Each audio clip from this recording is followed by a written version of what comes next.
Bonjour Laure. Bonjour. Vous revenez ce matin sur ce que vous considérez comme une exception allemande en matière d'immigration. Oui, pas tout à fait d'ailleurs, vous verrez. Dans son discours d'investiture, il y a quelques jours, le nouveau chancelier d'Allemagne, Olaf Scholz, un social-démocrate, a déclaré haut et fort que l'Allemagne était une terre d'immigration. Le contrat de gouvernement que son parti a signé avec les Verts et le Parti libéral annonce d'ailleurs un changement de paradigme. Il permettra d'assouplir spectaculairement les exigences et délais d'attribution de la nationalité allemande. Illustration de cette priorité, Scholz a nommé 2 ministres issus de l'immigration dans son gouvernement, l'un turc à l'agriculture et l'autre une fille de réfugiés irakiens en charge de l'immigration justement.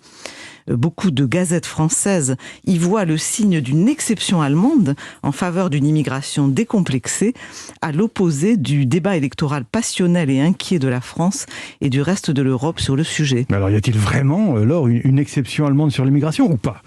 S'il y a une exception allemande, Lionel, elle est d'abord démographique et économique. L'Allemagne est un pays en manque cruel de main-d'œuvre en raison d'un taux de natalité très bas. Toute la classe d'âge des baby-boomers va quitter dans les 5 ans le marché de l'emploi. On parle de plus d'1 million de postes déjà à pourvoir. Mais cette situation ne pousse pas l'Allemagne à suggérer une politique nataliste active. Scholz en déduit au contraire qu'il faut ouvrir grand les frontières pour aller chercher des travailleurs qui maintiennent le dynamisme de l'économie allemande. Une approche, comme vous le voyez, qui est très économique, presque mécanique de la politique migratoire, qui sous-estime la question de l'intégration culturelle.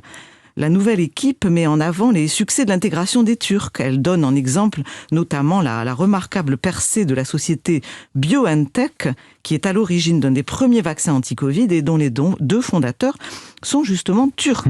Le gouvernement souligne aussi que la vague migratoire de 2015 a été très bien digérée. Près d'1 million de migrants étaient entrés en Allemagne après l'appel célèbre d'Angela Merkel à ouvrir les portes du pays. Une décision qui avait été très critiquée en Europe, vous vous en souvenez. Plus de la moitié de ces migrants ont trouvé un emploi à plein temps. Alors si je comprends bien, cette exception allemande, elle cache des ratés.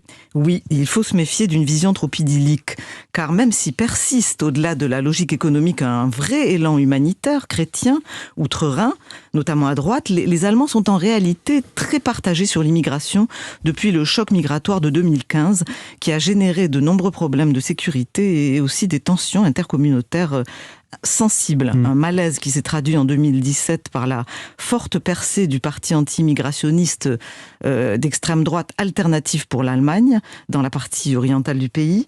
Il y a eu l'attentat islamiste sur un marché de Noël de Berlin qui a marqué les esprits. Et d'ailleurs, les sondages sont très réservés. Dans une enquête du journal Die Welt, 67% des sondés affirment que le niveau d'immigration a été trop élevé depuis 2011, et la crise migratoire récente sur la frontière Pologne-Biélorussie a accru les inquiétudes. On ne parle pas beaucoup de ce ressenti collectif dans les espaces publics et médiatiques, mais il pèse comme un non-dit. Je dirais même, Lionel, que ce non-dit sur l'immigration fait partie de l'exception allemande. Oui, mais qu'est-ce que ça veut dire précisément ? Ça veut dire que ce sujet reste tabou en Allemagne, plus que partout ailleurs, parce que l'ombre du passé nazi reste omniprésente dans les consciences. Cela se voit dans la manière dont les politiques restent cantonnés dans un discours assez politiquement correct sur les questions liées à la place de l'islam ou à l'immigration.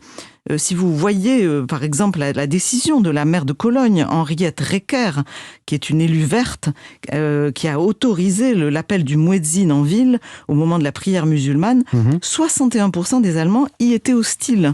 Mais le débat n'a pas vraiment eu lieu. Le correspondant du Figaro à Berlin, Pierre Avril, explique cette timidité par la peur panique de voir monter le parti Alternative pour l'Allemagne, que les formations traditionnelles font tout pour ghettoiser. Les récents attentats terroristes fomentés par des extrémistes de droite ont renforcé ces réticences à débattre. L'exception allemande sur l'immigration apparaît tout de même fragile. Merci Laure Mandeville, l'édito international, tous les matins sur Europe 1.